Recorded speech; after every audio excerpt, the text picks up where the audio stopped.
விஜயும் சீமானும் உடைக்கிறாங்க. குறிப்பாக விஜயோட ஓட்டு, விஜய் எல்லார் ஓட்டையும் உடைக்கிறாரு.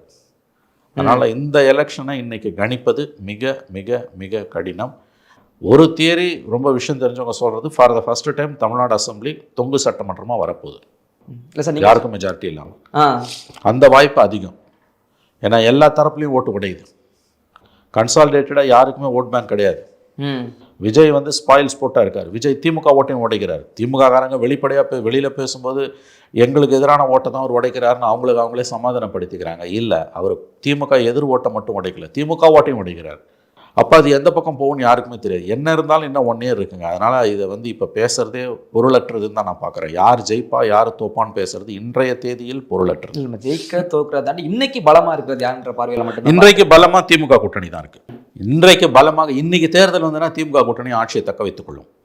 அதில் எந்த சந்தேகமானா ஏடிஎம்கே பிஜேபி அலையன்ஸ் இருந்தாலும் அது நெகட்டிவ் ஃபேக்டர்ஸ் நிறையா இருக்குது.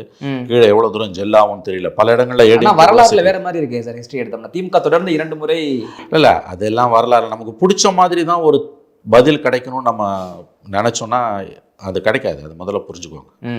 பாசிபிள் தியரிஸை தான் நம்ம பேச முடியும். நான் சொல்கிறது நடந்துரும் நான் சொல்லலை. பாசிபிலிட்டிஸ், வாய்ப்புகள் கூட தான் நம்ம பேச முடியும். கேள்வி வந்து இன்னைக்கு எலெக்ஷன் வச்சா என்ன ஆகும்? இன்னைக்கு எலெக்ஷன் வச்சா திமுக கூட்டணி ஜெயிச்சிடும். அதில் சந்தேகமே வேணாம். உங்களுக்கு சொற்ப எண்ணிக்கையில் ஜெயிக்கும்.